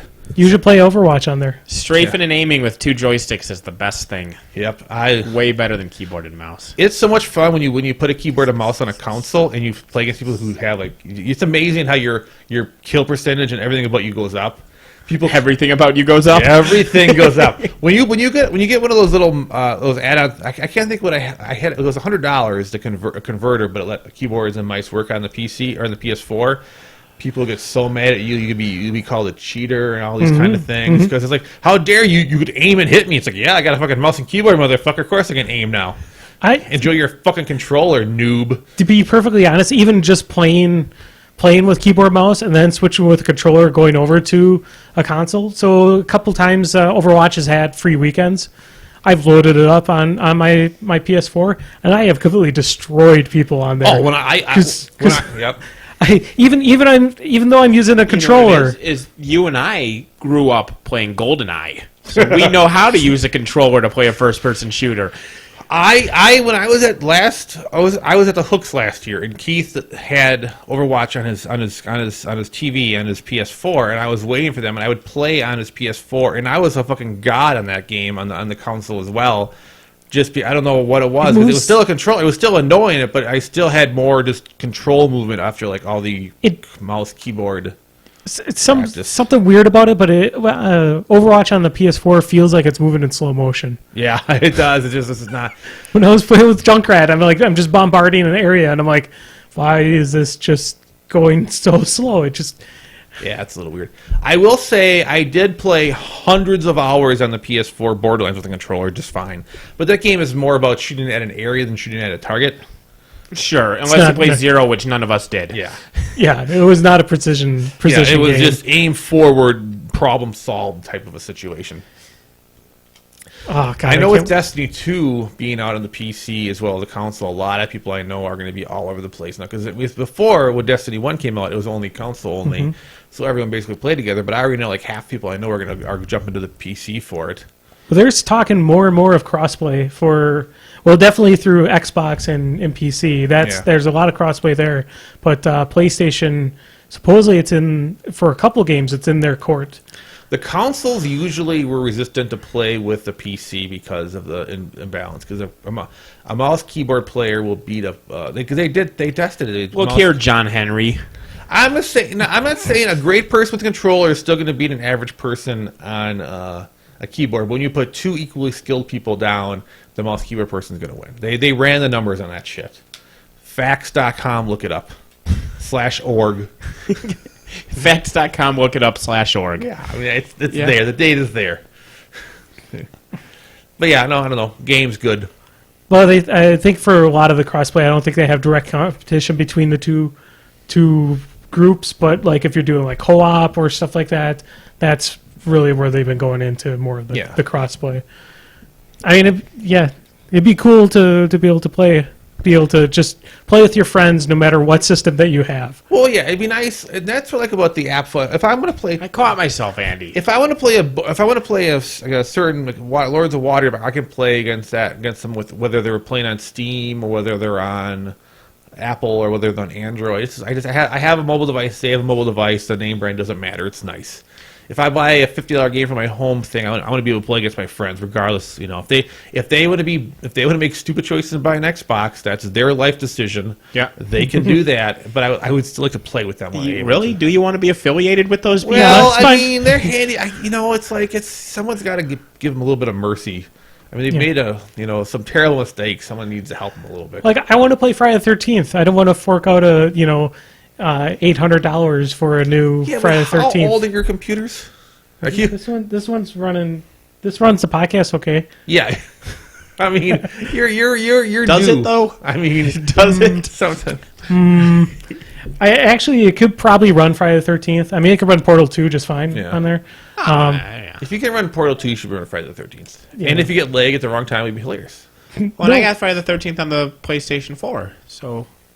Well, that's I didn't want to play with you. Fair. I wanted to play with Brian. Well, I mean, there's a few of us already on the PC. Yeah. Have you guys played it anymore? Have you guys got into it? Because they patched. We were busy watching The Genius, which is fair. That's a good thing to be doing. And you have season 2 to go through. Yep. When you get close to the link, I said season 1 was on YouTube. How many seasons are there? There are 4 seasons of The Genius. Season 1 was very easy to watch on YouTube. Season 2 is on this questionable website where you basically have to watch an episode of this show, run some antivirus stuff, watch another season, ignore some of the interesting things that pop up around you, and just enjoy the show. All I found for season 3 is I found the episodes, but they have them where it's like part 1 and part 2. It's not even, you have to like watch, it's like Sure, they it's broke split. the videos down. So I'm gonna harass Tim and see if he found a good, because Tim would know where the best links are. Yeah. As opposed to being on virusesandtelevision.com. Yeah. Yeah, it's just Watch your PS4 brick. Oh my god! When I had to go onto a website like that to watch the last episode of Review, Yeah. I could just I was catching viruses myself through the computer. It was so. Oh, I felt so mean. It's like the guy who had to hold the dog underwater to film the Dog's Purpose movie. I felt like that to my computer. Purposely hold the dog underwater. Yes. Video. No. Anyway, I felt dog like that wanted guy. to get out of the pool. Yeah. It's like, please don't make me do this. I'm terrified. And he said, nope, you're doing this. No, he didn't hold him underwater. He didn't want to jump into the water. Yeah. Like he was. I've read. I did that to my computer. It did not want to be there. It knew that it was scared, and I said, I don't care. Oh, I already go to get my other entertainment. I already go to questionable sites, so my computer has already been beaten down. Didn't you have a laptop for that as well? I have literally had to provide a list of safe places to get that kind of entertainment to customers, because at Staples and whatnot, when we would do virus removal, and we'd have people come back a week later with a new virus, and we can see your internet history, because of course these people aren't even smart enough to control Shift N. So after the third one, we gave them a list. I'm like, here's places you can go that won't give you viruses, you idiot. Sometimes a virus, you have to you know what? That video's only over that side. I guess I gotta Worth it. That's how I was with Review. Yeah, sometimes. And with that Pakistani thing. Yeah. That's also the kind of annoying thing too. Is I go to Wowhead for World of Warcraft stuff. Oh, I thought it was somebody going, wow, head. No. Wowhead But, does his problems too. They have questionable advertising on their not questionable as in questionable titties or anything like that. Yeah, titties. Yeah, but it's questionable as in where it just redirects your page over to a fake page that says you have a virus. Click here to, At least I've grown up in a time where I learned not to click. Well, yes, I'm. But there's so many people who don't. Some This is people who Microsoft. Call us at this number and give us $600 in iTunes gift cards. Why do those people, is there a black market for iTunes gift cards in Nigeria that's why these scammers take it? Well, a lot of places just will be scamming people to buy League of Legends skins. Well, they do a lot of those, and that's kind of where some of there's a key reseller that was, what they would do is they would get people's credit cards, buy games with the credit cards, But credit cards and buy the keys with the credit cards, and then they could sell the keys. I guess credit cards I can get, and the key. And that's just kind of what they would do with those. The IRS scam was so big that the government had to put out a public awareness campaign to tell people the IRS is not calling you, the IRS is not suing you, the IRS does not want your iTunes gift cards. And for it to be that big, that means that millions of dollars are being scammed from people. Enough to make it worthwhile. What are these people doing with millions of dollars of iTunes cards? Well, getting the Beatles because they're on the iTunes. So everybody now. in Nigeria just owns the complete collection of all the Beatles and Stones songs? Yep. I just feel like money laundering, there must be some way to convert iTunes gift cards back into real money. Otherwise, this can't be worth it to them. I don't know. Yeah, I don't know either. Whatever. Yeah, it's a little weird. Zappity. So we've had some E3 shenanigans. We have more of the Genius. I mean, we could just have a Genius episode. Yeah. The Genius. Boop, boop, boop, boop. Well, You you have to get to show you Rom. I'm going to start watching Korean women's billiards. That 1 billion player. Yeah. There was definitely snooker. I like snooker. Snooker. And Jung Moon also. Jung Moon. She's a K-pop Snooker, singer, which snooker, means when you are an early 20s Korean K-pop singer, you are very attractive. That is a true statement. If you think America only takes pretty people for their pop singers, you know nothing, Jon Snow. Yeah. And it's crazy. Their bands have 87 members. They're ridiculous. While Andy's looking up Zappity Grumbles, rewinding to dice trays. Yeah. This is tangential. Made me think of dice towers, which made me think of. Did you ever play Wallenstein or Shogun? I played Wolfenstein. I mentioned earlier that No. it was really Played- good. I remember Wallenstein. It's a board game. Shogun. Not Samurai Swords, which was originally called Shogun. Shogun was it's a Euro-style military game that was a reskin of Wallenstein. They're both very good, but the main mechanic with those is to do battles. Like your troops were cubes, and you'd have 6 or 7 cubes in a thing, Sure. and then I'd move in with 5 or whatever. And the way you did combat is you scooped up all the cubes, Yeah. and you dumped them into a dice tower, and the tower had platforms inside of it, which meant that not all the cubes would make it out. Some would be stuck in the tower, Yeah. and then when the cubes came out, whoever had more, if 3 of mine came out and 2 of yours, your 2 would die and my 3 would go, and that's how combat was randomized. Sure. But if I went into it with an 8-3 advantage, and all 3 of yours came out, but only 2 of mine came out, I lost the battle, but I've got 6 fuckers still sitting in that cube waiting to get jarred loose in the next combat. Okay. So it's actually a really neat randomization mechanic, because even if you got fucked by luck and loss, you knew that meant that literally, physically speaking, you were due to get more luck. And so you could go into a battle outnumbered 6-1, and you're like, yeah, but I know I've got 10 of the guys Yeah. in the pool. They might get jarred loose, and I might win this. And they're just really fucking good games. You'd like Wallenstein and Shogun. I'll only play those games with Jim. It sounds like a game to play with Jim.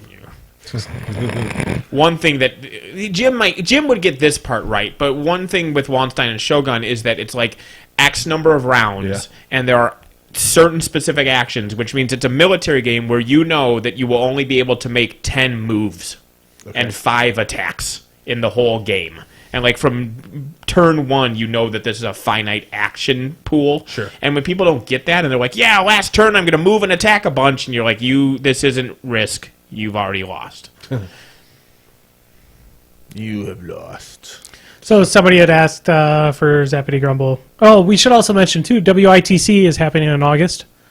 WITC, yes, August 26th, which I got two bad things. So I thought August 26th, I was sad at first, but then it made me happy. I thought that I had double booked with something that we were doing socially, and then it turned out I wasn't, so that was good news. But the terrible fucking thing. So those Stephen King tickets went on sale, because that's in September, though. Yes. But the Stephen King tickets went on sale, and Raylene is a member of his fan club or whatever. She could have bought tickets 2 days earlier, and tickets were just every ticket. It's assigned seating, but every ticket was the same price. So front row and nosebleeds cost the same, but it was first come, first served to buy the tickets. The date went up, and we're like, fuck, we have another event that day, so guess we don't get to see Stephen King. 3 days later, Raylene realizes that she had the wrong week, and we didn't have anything planned that day. And, of course, by then, every ticket that was in the same time zone had already sold. So we still bought tickets, but we're going to have to bring binoculars. Good to know. Yeah. That's cool, though. It'll be fun. And that's the story. Yeah. We're all just staring at the chat where Jim said, you want to know why they have that many members. Memebers. Members. Memebers. Memebers. Why does K-pop have that many? Is this going to be a joke? Is there a punch? Am I walking into a joke? Why does K-pop have that many members? It's a good question. All right. Maybe he doesn't know either. Maybe he's asking us, or do you want to know? It's like, somebody asked last week, and this is something I got to talk to you, because I've been meaning to talk to you for the last week about this, but you've been working. Friday the 13th has been out for a while. What's your impression? I am 90 hours in. I love it. I will say, and you were somehow 80 hours in after 3 days. Well, I was 50, 60 hours in. I mean, I have been doing, because I had the whole week. I had 4 days off, where I basically played it 4 days straight. So I've been only doing about 15 hours a week since then. But, if I'm not doing that, I'm playing board games or at work. That's if I'm not doing that. And I have to frickin' camp. I have to do another 8 games of Heroes. And humans evolved to need sleep for some stupid reason. But no, it's a fun game. I've been playing with a friend, and I've been playing so much. I've been making friends with Steam. So now a lot of times I can play with people that I know to some degree. Because when you play any game online, you have a higher risk of just idiots. So the more people I make friends with, the less random people I have to encounter, and the games become more and more fun.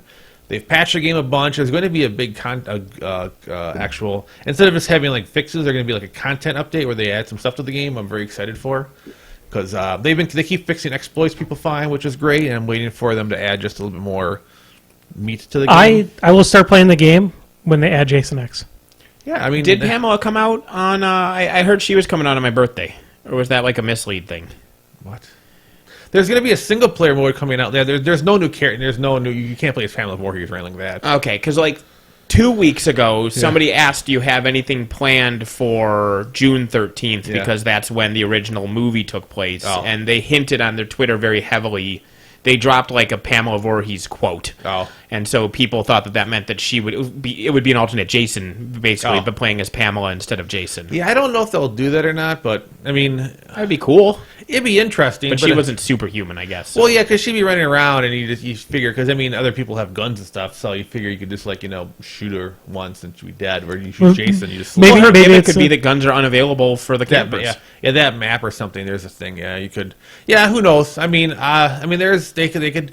What I would like to see. So when you play the game as a player, you can unlock perks and abilities, and they're always there. You get X amount of points per level, and you either can buy new ways to kill people with Jason, or you can buy skills for the counselors, and the skills are random. It's random, and there's levels of one skill has like a gold or has like a gray to a purple, kind of a thing. But and even though I still see Jason win a lot, which is seems to make sense. And to me, a great game would be a couple people got away via some method and everyone else died, because you can escape cars or boats or call the police. And I think every game, if it's a good game, and the people are working together, you have some mix of get away, not get away. And people still get wiped out. If people don't work together, they die to Jason. I mean, if there's no communication, teamwork, Jason typically rolls them, and that to me makes sense. There's a lot of ways to work together, and if the players ignore that method, that's fine. Then they lose. One thing I've noticed, when you play a lot, you see some names pop up more in multiplayer because you just you recognize them.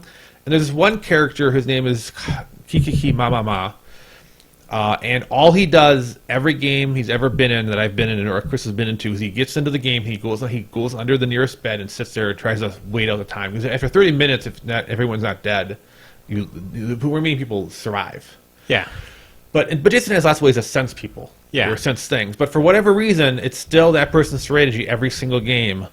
And we've never seen him actually live. He always seems to die, but every game he always does it, and it's infuriating because it's just such a. And if you're doing that, it means you're not finding parts for the car, you're not doing stuff to help the team, you're just under a bed doing nothing and always dying. Maybe you just always happen to run into him when he needs to poop. Yeah, I don't know, but it's been a dozen plus games. One of my coworkers said he was playing and he was fixing the boat and he refueled the boat and then he put the propeller on the boat. So like he did everything for the boat himself, and while he was putting the propeller on, 3 other people jumped in the boat and then drove away with it. Well, and he's like, "You sons of bitches!" When you put the propeller, you can't sit in the boat until the gas and the propeller are on the boat, and then one person can sit in and start it, and as soon as they start it, a second person can get in. So 2 people then. But yeah, so he installed the propeller and then stood up and watched them get in. And a great trick for Jason is Jason sometimes will, if he sees them what they're going to be, he'll let them get away because he's much faster. You don't want to deal with Jason in the water, so he'll sometimes let them get away, and then he'll teleport and get into the water and just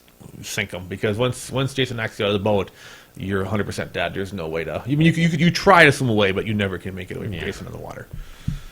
Jason so the X. boat's always a dangerous way to get away. Jason X would be kind of cool, but I don't know if we'll see him. What I want. So I was mentioning every counselor can get perks, and some perks are you start with a bat or you can stun Jason.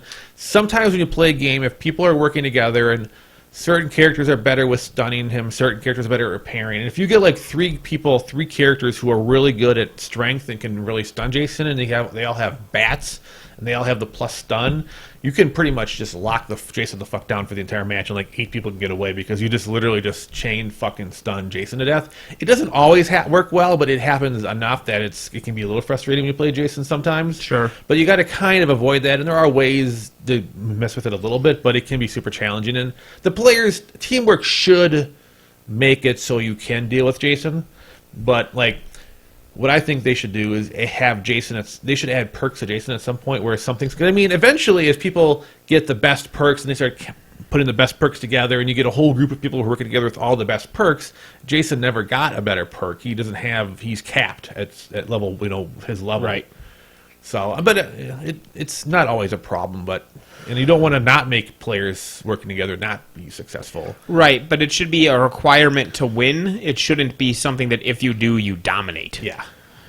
And I think it'd be cool. Like, currently, each Jason has one. If you play like Jason Part 8, you always have a fire axe. If you play Part 6, you have a spear. It'd be cool if they like. There's the pitchfork for the Kickstarter exclusive one, right? Well, yeah. Well, that Jason, he has kind of a help pitchfork thing. Yeah. So it'd be cool if like you could like switch weapons out. Like you can elect different weapons for Jason. Weed whacker. Yeah, well, yeah. I mean, you could, or even if there's like he can't pick up like throwing knives and he can lay traps, which are very helpful. But it'd be cool if he could like, and you can do environmental kills. You can grab someone and stun them. But if you're near like a tree trunk, you can impale them or a sleeping bag kill them. But it'd be cool if you could like, there were like temporary weapons around the map. You could grab and get like 1 or 2 kills before that weapon breaks. He goes back to his other weapon or things like that. But no, the game is just fucking And play fun. as Link. Because that's the Breath of the Wild thing. Yeah, I could place. I love the game. Chris is almost caught up in. I had about a 30-hour lead on Chris, and he's within like 10 hours of me. So he has been playing the fuck out of Friday the 13th. You've been slacking. Well, I've been slacking. Well, I mean, it's like I play board games Mondays, Tuesdays, every other Thursdays, every other Fridays. My life is hard. Zappity. Grumble. What is the best underrated superpower? You were just talking about him at the beginning of before we went live. What? You were just talking about a character with a superpower. A dog welder? Yep. Yeah, he welds dogs to people. Yep. I don't know if that's really underrated. People don't rate it very highly.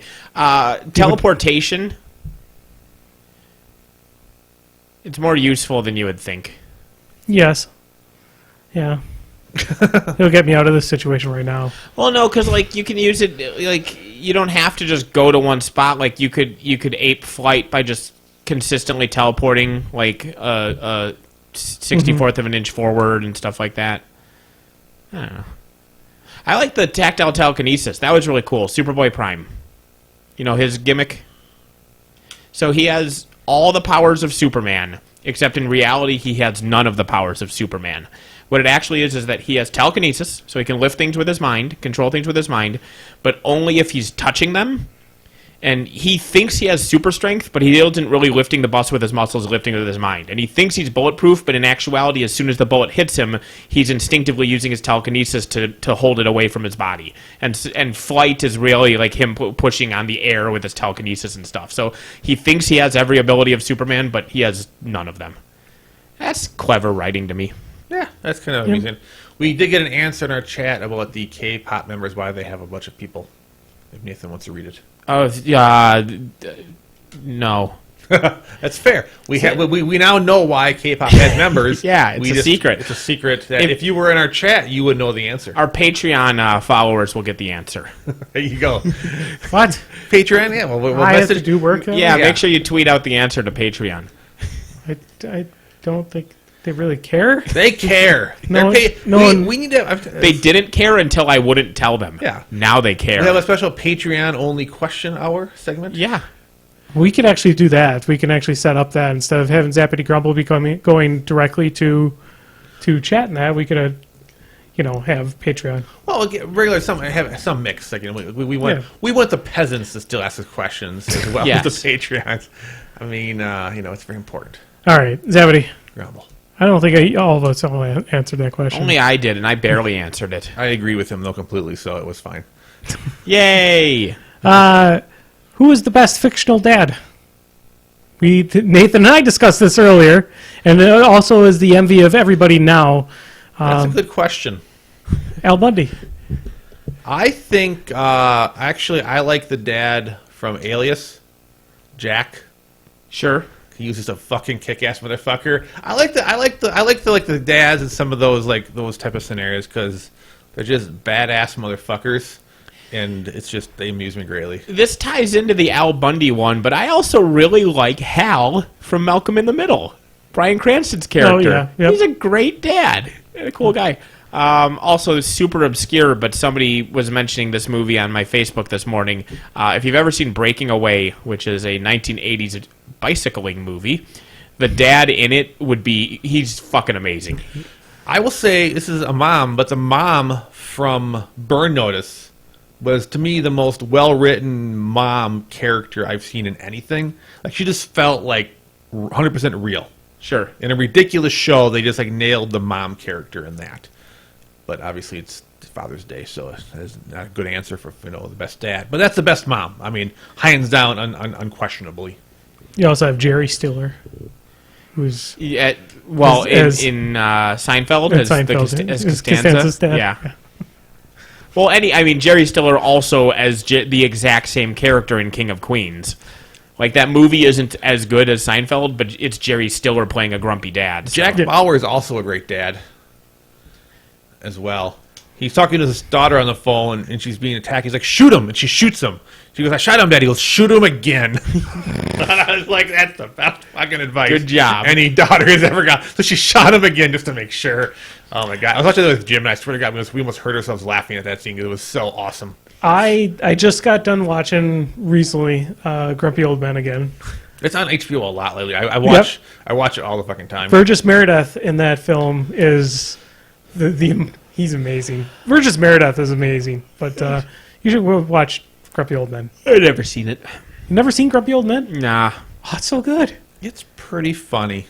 It does stand up to time fairly well. Well, it's got Lemon and Mathau in it. Well, I They're mean, both great. it's grumpy old men. That'll always stand the test of time. It's like, oh, as long as old men ice fish, that movie will make sense. Fuck yeah. God, just the outtakes for Meredith in that. So good. Oh, yeah. And then Zappity Grumble. Somebody had asked best muscle car, pony car,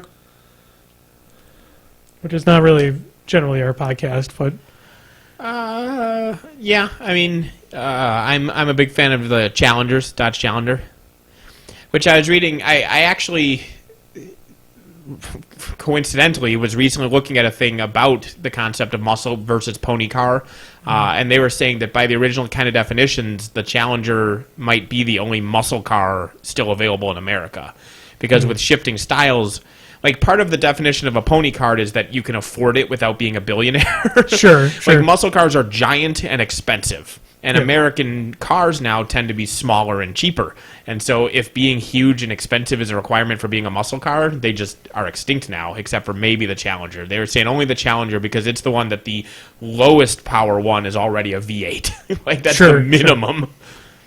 Yeah, no, I think probably my favorite car in that sense is I like the Eleanor, the Shelby Mustang. Yeah, they haven't been available for like 30 years now. Jesus, time flies. It's not really a muscle car. You could say it's a pony car because it's smaller and it's still a sporty thing, but it's more like one of those stylish, sporty thing, kind of like a Stingray or a Barracuda versus a Camaro or whatever. But I love the MGB. But that's a British vehicle, and they don't even make them anymore, so it hardly counts. But it's one of those small, little, like, two-seater European sports cars. But I like it because my dad had one when I was a kid, so, of course, right in the back of my head, ingrained nostalgia value. My ingrained nostalgia value is the Ford Probe. I had a Probe. I like the Probe back in the day. One of the reasons why I remember it so well is I decided to be nice to my parents once. My mom was off visiting my grandma, and it was just me and Dad at home. My dad was a cop, and I decided that like when I was 10, 12, 13 or so, I'd clean the car for him. Sure. I pulled it out of the garage. Yeah. When I pulled it out of the garage, I had the driver's side door. It was open. Yeah, and it went the other direction? And it was very open after it was done. So that is similar to my Ford Probe, which is that I had my Ford Probe, and I went down and visited my dad, and I think I must have added windshield wiper fluid or something. I was under the hood for some reason while I was down there in Illinois. And so then halfway to driving back up to Madison, the hood of the car fully opened and slammed against the windshield. Because, like, it hadn't fully latched. Sure. And so the vibration of driving down the highway just boom. So I'm driving at, like, 75 miles an hour, and all of a sudden there's a giant slam, shattered glass, zero visibility, and poop in my pants. Not literally, but probably could have been. But so I got off the road and I slammed the hood back shut, and of course that meant that it was never opening again because it had been so damaged, like the mechanism, that once I closed the hood, it was fused forever, and so I couldn't open the hood again. So eventually I just didn't have windshield wiper fluid. My battery died, so I had to cut a hole in the hood of the car to reach the battery to get the battery out. So then I just had a Ford Probe with a hole in the hood of the car for a while. And then I don't know if it was related or unrelated, but eventually it started electrocuting me every time I got in or out. Like, I'd open the door and it would shock me when I touched the frame. And so after a while I got rid of it. And after a while, I mean like 2 years later. Like, I lived with that shit because I'm that much of a cheapskate when it comes to cars. Cars 3, 65% Rotten Tomatoes. Shocking. Yeah. I don't know cars. That's my car. That's my contribution. I know. I have some Mustang. stories. Every American knows the Ford Mustang. I like the old, like the. I can't think what they drive on. What they drive on Supernatural. Like it's always like the '68. Oh yeah. No, they have a Fuck. What do they have on? That would be a muscle car because it's so big. Yeah, that I love the big metal muscle car. Like, that's the kind of car I would want. Is that kind of a thing? Whatever the fuck they drive in. God damn it! That is. They have an episode where it's basically the entire episode is just the car's point of view. Like, the entire episode takes place. What? The car from Supernatural is a big muscle car from like the 70s, 60s, 70s. I thought you said Superman. Is it an Impala? It's an Impala. It's a 60-something Impala. Yeah, I love 67. that car. But they have an entire episode takes place from the point of view of the car. It's like they just film everything from inside the car. It's just like 60 minutes of just car view. So is there shots of there like the muscles on the outside kind of talking? Oh, you can still see it, but it's just all different. But the Impala was an example in that article I was talking about because in the 60s, the late 60s, that thing was a giant boat like they have in Supernatural. And now when you see an Impala, it's basically like a mid-sized compact. I had an 85 Impala that I got in a car accident. 3 cars totaled, and I probably would have been killed in anything smaller. But that was still it was still an old metal monstrous thing. You were driving a tank. I was, and that thing fucking kept me alive because it was spinning around in circles, doing 360s, flying around in a highway is a fascinating feeling that I hope no one ever has to encounter. Was that over by some prairie? Yeah, that's when I hit the median, which was terrifying by itself. I never knew medians just tossed you off of them like rag dolls. I've done that, and then just spinning 360 down the highway, stopping, having 2 seconds to go. Fuck, because all I knew was the highway behind me was filled with cars, and it was night, and we were all on ice. And then I spun out where luckily the car was like this, but this was the driver's side. So when cars hit me, they hit the passenger side, but they fucking T-boned me, sending me more 360 spinning, flying into the fucking ditch. When all was said and done, I'm sitting there going, I don't know if I'm alive or dead right now. I only had that first part happen to me. I hit ice, spun out, hit the median, and I 360 through it. Yeah. I landed. It wasn't a highway. It was a 2 lanes on each side, divided like 45 mile an hour, like McKee kind of road. Yeah. And I spun and I landed on the other side of the road. Yeah. If I would have been in any kind of car today, I would have been I'd probably fucking in the hospital and dead.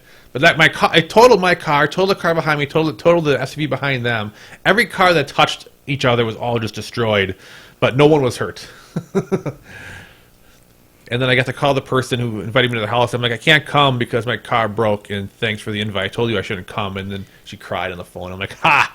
So your vote is the Impala. My vote's the Impala. It saved my life, and it's a Supernatural. I remember another car story of yours. I think you had a Mercury Thunderbird. Okay, first of all, it's a Ford Thunderbird. Or whatever, I don't remember what it was, but it was a Thunderbird that had a digital dash, and this is back in the 80s. Yeah. 80s, early 90s. This was early 90s, and it was it had a digital dash in it that would cut in and out. It would cut in and out sometimes. You're just driving, and the dash just goes out. Like, well, that sucks. When I bought that car for $4,000, sold it for $6,000, and the day I sold it, the dash worked. Good job. It's all that mattered. I'm like, come on, dash, turn on when I turn this car on. Here's another great example of me running a car into the ground is that I had a Neon. So this was more recent. It was in the 2000s, but a Neon where the brakes stopped working. So I drove it for 6 more months just using the handbrake. Oh. Worked fine. It had a pull-up lever emergency brake, and so as long as I use it for commuting from Middleton to the Westtown Mall. So I was driving it like 5 miles a day, and I'm like, you know what? This thing just needs to last like a few more paychecks so I can get a decent car. And so yeah, I drove that fucker just pulling on the handbrake. See, we'll endure that kind of shit, but I still know people who don't have their own fucking car, and it drives me goddamn insane. I can't handle people who don't have their own car. If someone calls me and is like, hey, Brian, I need a ride, my car broke or X problem happened, I will usually 90% go out of my way to help them. But I know people who just don't buy a car because they like, well, we have one car for 2 of us and that works just fine. And I'm like, fuck you, it doesn't work just fine. It never does. And sometimes It works fine. If it worked fine, they wouldn't be asking you for a ride. Exactly. There's sometimes a small window where that's, if it's an exception to the rule where something happened, you're out of a car for 2 weeks, but when that's a permanent situation for years, you just, like, well, I don't want to buy a second car. Well, you look at this fucking hobby shit you have. If my car broke, I would sell everything I owned to get whatever it took to get a car immediately. Because you can get a car for like $300. Yeah, if you go on Craigslist and get a pile of shit. Yeah. I bought a car for like $200 that had been painted with house paint. Yeah, You can go to Madison Cars, the cars guys, Mad City Car Sales. Yeah. You can go to them, and they can gouge you for a lot of money. If you live in a city where the population has 2 commas, so like New York, it's literally faster to walk across the city than it is to drive across the city. Correct. They've had races. If you live in New York and work in New York and never leave New York City for any reason, go ahead and not own a car. Correct. Yeah. Ditto London or big Seattle. city of your country. Seattle, But if the you public live- transport. if you live here, get a fucking car. Yeah. Because then they ask you for a ride, and you're like, but you don't have a car. See, it's like, I don't want to give you a ride because you're an idiot. And it's hard to say that because you'll be offended by that. But you should know it. We all know it. Like, how do you not know you're an idiot? I mean, it's obvious you don't have a car and you're an adult. And you don't have a good reason for it. Yeah.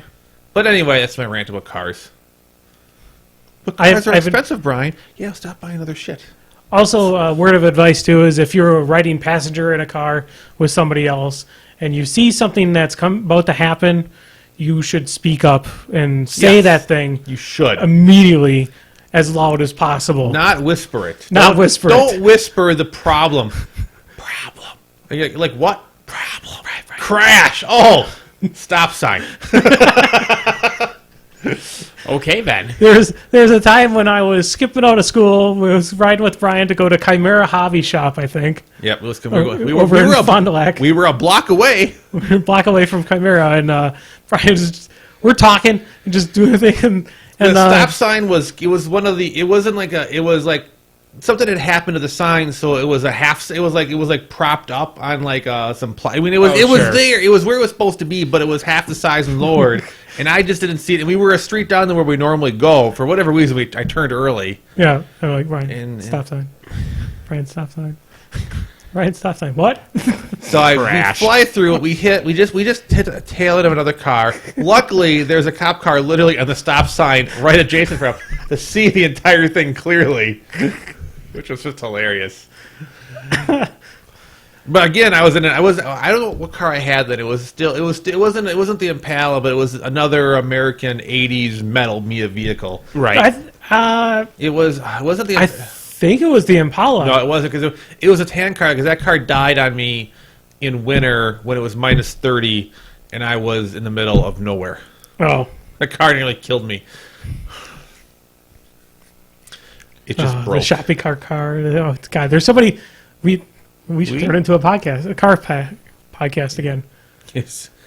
We did hunt shopping carts a lot. For whatever reason, that just we just enjoyed the fuck out of going into a parking lot, turning off the lights, and just sneaking up on a inanimate object, and then flashing the lights on and just ramming it and seeing how far we can make it fly. Yeah, all while playing Jurassic Park music. Yeah.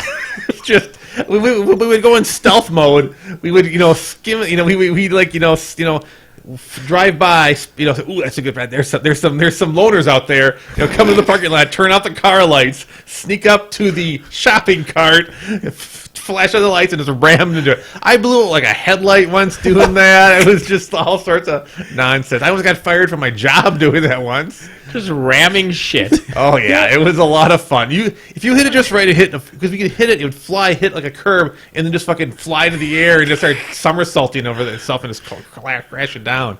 Yeah. Oh my god. There's a special place over in I think it was Fond du Lac, that it was a Target parking lot that had like a gigantic ditch before there was another parking lot, and so we would send them flying into that ditch. Yeah, just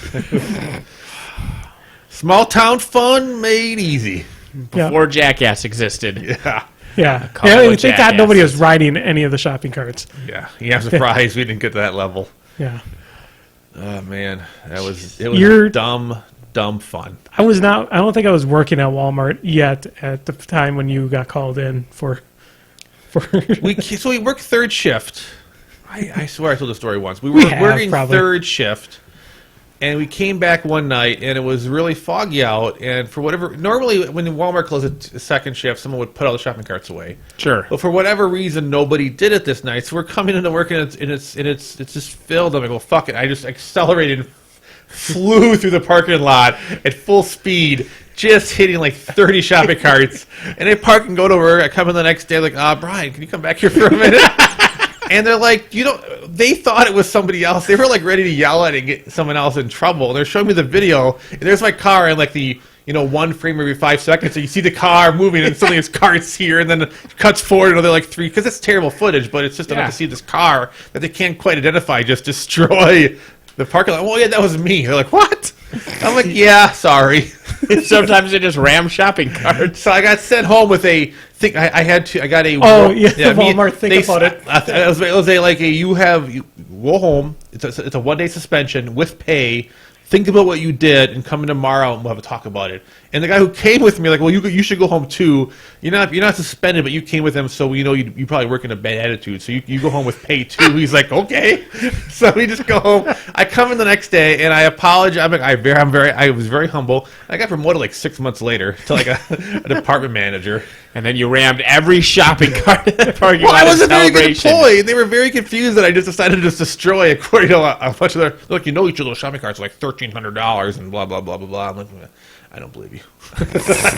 But I was I don't care. yeah. But no, I was very humble, and I know how to play the game in companies that works. This day and age, you can't do that anymore. No. It's too good of cameras. Yeah. They were able so to, like, they zoom were in so advance. ready to blame. I can't think of what's the one guy's name, but they were so ready to. Is it Kyle? Yeah, I think it was Kyle. They were ready to blame him on all of it. I could have been. Yeah, that was Kyle did it. He was like, I didn't do anything, and he was just a troublemaker. So yeah, I could have just. But I saw the videos and started laughing in front of them because I was like, yeah. I'm like, can I copy of this?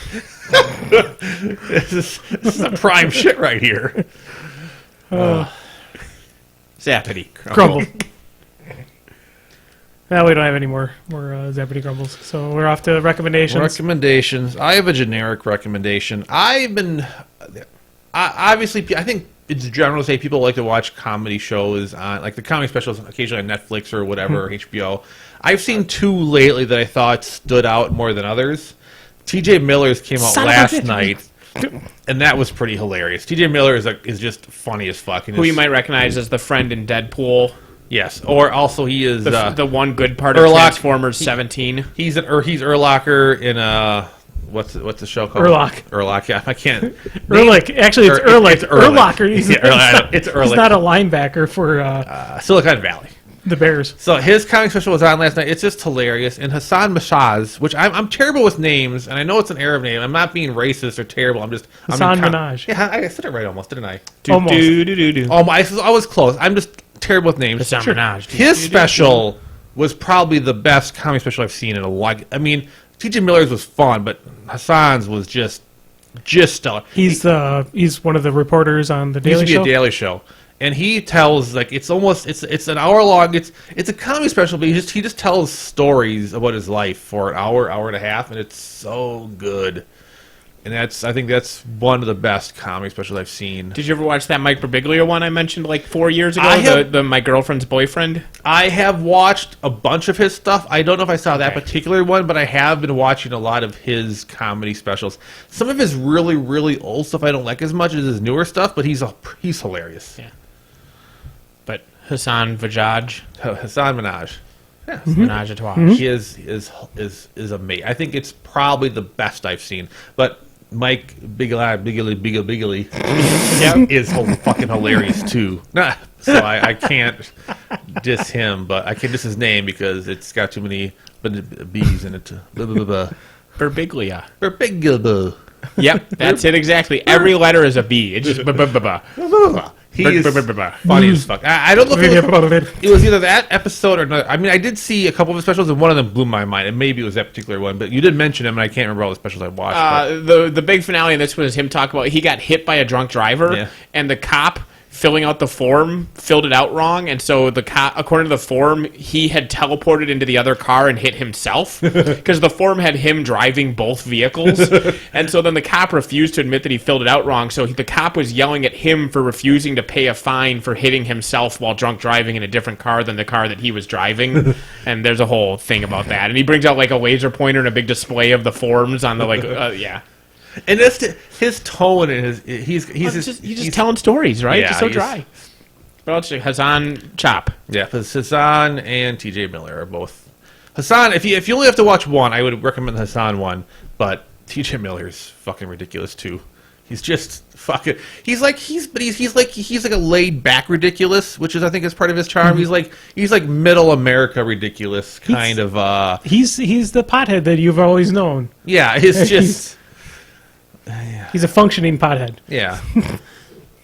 I didn't mean no insult to any of the other potheads out there, but Hassan's one is almost educational in some ways. It's hilarious, educational, and sometimes sad and amazing. It's like it's a very emotional episode. Have you actually ever taken a listen to any of the Henry Rollins spoken words? A little bit.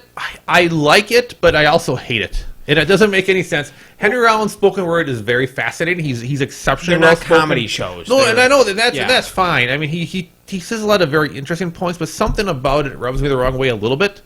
But I do appreciate it for what it is, and I think he's very well-spoken. But sometimes it bugs me. My favorite Henry Rollins bit is still him talking about going to the ping pong ball sex show in Thailand. Yeah. I don't know if you remember this one, Andy, but yeah, Probably. he goes to one of those stereotypical, ladies shoving ping pong balls and shooting them out, and just all this debauchery stuff. He's like, I wonder if Thailand is as debauched as they say. So he goes to one of these shows, and all these terrible things are happening on stage, and it's in a round. So it's this round stage with people sitting on all sides of it, and as he's watching this thing, he glances past and he sees somebody on the opposite side of the stage, and they meet eyes, and he sees the thought process as the guy is like, oh my god, it's Henry Rollins. That's Henry Rollins. Oh my god, I'm going to tell all my friends that I saw Henry Rollins, and they're going to ask where, and then he just is downcast because he knows that he can never tell anyone that he saw Henry Rollins. And they'll all just cycle and oh. You gotta think the percentage of people who go to those shows tell everyone about those shows. Oh yeah, they're like at line at a Walgreens. Hey, I was in Thailand watching a sex show. Yep. They're in church. Hey, I saw you last week. Oh wait, never mind. But that's good stuff. That's my recommendation. Watch people that make you laugh. Right. I've been thinking of recommending this for like 2 years, and what? Can I go quick? If you want, mine's not exciting, but you can go. Mine's not really exciting. Okay. If you're gonna take a nap, don't nap wrong. Do not nap wrong. Do not nap wrong. Naps are great. Naps are awesome. I love sleeping.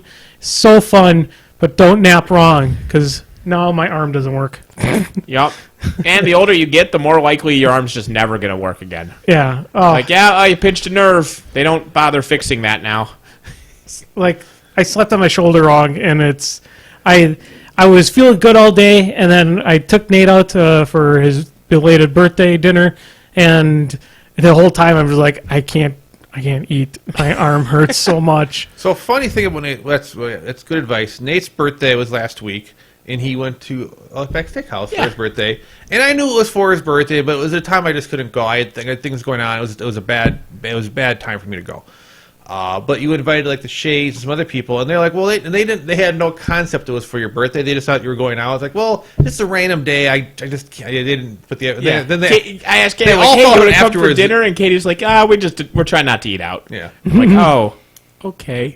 Well, like, so then they realized it was all for the birthday. Then everyone's like, "Oh, it was his birthday. We would have went." Like, I was the only one who was like, "No, I don't care. It's your birthday. I'm not going anyway." But everyone else who didn't go, which was everyone, Yeah. didn't know what the birthday would have went. But I just couldn't do it, and I would have, But and Andy was nice. Went out with him today, and of course Andy's like, "You want to go to Chili's?" And I'm like, "Not really." Doesn't say, "Oh, I'm taking it." We could take Nate out for his birthday, so that part also was left out. Yeah, it's fine. I figured. Oh, and I told Nate. I said that it was for Nate's thing, Yeah. and you said no. Yeah, no, I knew Andy was like, you were like, I'll go to Chili's, and you're like, yeah, Nate'll be there, and you said, never mind. Yeah, he said he's going. When Andy says, "Do you want to go to Chili's?" 99% of the times it means him and Jim are doing something to get food, and they're just inviting someone along, which is fine. I just figured it was you and Jim going to Chili's, but I had just eaten a little before that, so I was like, It's a Sunday. It's Jim's court order time with Keith. Oh yes, it is. But yeah, I think they role play on Sundays, and they love Marshall's campaign. I was gonna say that just made it sound really weird. Yes. I made it sound weird, then you made it sound weird as well. Yeah. Court-ordered role-playing. Yeah. The sexual style. Hey, they enjoy it. I mean, In Marshall's campaign. Yep. He tells them what to do, and Marshall, they do it. yeah, they do. They happily do it. I mean, the last time I played in a campaign run by Marshall, my character was a gobber who distracted enemies by meat spinning, so you're not far off. Yeah. Anyway, Don't go to meatspin.com. Oh, do go to meatspin.com. No, don't. No, I don't like seeing things. That's like true. that. I've built up an immunity. Well, I believe that. It's Because that's nothing compared to shit like Tub Girl, When I don't know, there's things where it's like, hey, that sounds like it's going to be awful, and I just kind of avoid the truly awful. Like, something awful? You avoid the something awful forums? There's a lot of forums? truly awful things I've He not can't seen. figure out how to use the something awful forums, and it just flabbergasts me because No. he's like, I need one topic per thread, and I'm like, the fuck are you talking about? I can go into the TVIV forum. There is a thread for every single season of every single television show that has ever existed. How much more parsed out do you need? What I usually see in a forum is if I go to Board Game Geek, I will pick out a game. That game has a set of forums. One forum is for rules questions, one forum is for general thoughts, one forum is for homemade things, one forum is for this. So one game has like 7 sub forums where Board Game Geek there's one thread for all something awful. There's one board. I thought it was like one board game thread for all board games, all variables of all board games. So basically, it's like, and you just like have to like constantly like 5 fingers. It's like they have a War Machine. Yeah, no, fuck that. That's what I thought. I thought it was more like that where it's. I have to look at they don't parse it out, but like there was like a review thread, and we all just talked about review as it aired, and then when it's done, it was that. Yeah, I thought it was more of TV, and then it just rotates between everything TV, and then it's just like one massive thread of that. And there's so many fucking threads. There, like I showed you, there's a thread that's literally just for following Kickstarters for board games. Yeah. One of the threads that I have starred so that I always get updates on it is the post your favorite raccoons thread. And the whole thread's just people putting pictures and videos of raccoons. It's great. If you have a bad day, you go to that thread and you see raccoons being fat and cute. I'm not in many forums. I'm part of a Reddit Star Wars Galaxy forum, but that's it. And so I need more forums in my life. Anyway, because I mentioned it for some reason this episode, and I've been thinking about rewatching it because it's been a while. So I watched the new MST3K, and that had Felicia Day on it. And I'm like, Felicia Day, I kind of like her, but I've never, I never watched The Guild or any of that shit. But I was like, you know what? I'll rewatch Legend of Neil, and so I kept meaning to talk about it, and I happened to bring it up this episode. So I'm gonna recommend Legend of Neil. Sweet. I've seen it because I remember her playing that character. I also think The Guild's kind of funny. Not like Guild might be good. I just never got around to watching it because I didn't play World of Warcraft, and so I wasn't sure how much of the jokes I would get. well, it's on like HBO. I think it's on like Netflix. Is the It's short. I mean, it's not I'm sure it mind-blowingly good, but is Barker is that the guy from the Guild? No, he's from Price is Right. No. Yes, from, he is. From He hosted Silicon it for Valley. like decades. I don't. Is there someone from Silicon Valley on? I have to look it up now. No, it's Parker, the guy who took over Hooli. No. The only thing I know about the guild, though, is that the last Gen Con I was at, they had the autograph thing, and you waited in line for 50 hours, and there was 3 stations at the table. Well, not really. There was like 6 people sitting at the table. The last one was Will Wheaton. Yeah. The second to last one was Felicia Day.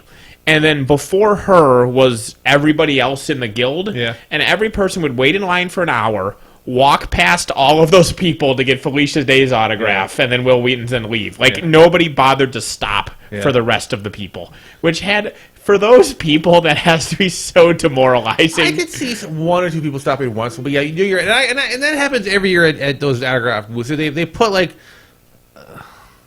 such ridiculous people next to other people. I will say the only time I've seen a C-list celebrity do good is when they had that Who Wants to Be a Superhero show, and they had like the winner of that there, and he was like so charismatic and good. Like he was pulling people to him that were there for other like B-list celebrities. Like he was C-list, and he was pulling people from the B-list because of his like just genuinely happiness of being there. And because you walk by those autograph booths, and some of those people look like they were paid money to be there, and they're doing their job, but they look fucking miserable. Yeah. And maybe they tried to hide it day 1, but on day 3 they're like, I've made a terrible mistake. My 1 out of 100 people stop by me. They all go to the guy next to me. This is terrible. I hate everything about life. Yep. But this guy was all like, woohoo, like the entire time, and just like all giddy, and every time you walked by, he just had this insane gathering of folk. It was just weird. But he had fun. Good for him. All right. Yeah, That's Legend it? of Neil. That's what I'm going with. Eat a dick. Okay. You should watch Legend of the Neil. All right. Well, thank you guys for watching, and thank our Patreon, so you see them in the credits here. And a special 10-minute video just for them later. Oh, Yeah. Just kidding. Haha, suck With it. all kinds of special effects. Andy's going to try Just to out Nathan's special face. effects Jeremy. You put my face on the monsters instead of... Put the Gary Busey heads on my body, but in that scene. I'll do the motions, and then I want you to replace the monster bodies with my body, but still have the Gary Busey head and the original background. We still need to do a Crippled System Band of the Bold. Sure. Yeah. It will not get done. It's like 1 year and a week old. It was June 12th of last year. I know because I had a Facebook memory of me posting it. Yeah. All right. See you guys. Thanks. Bye.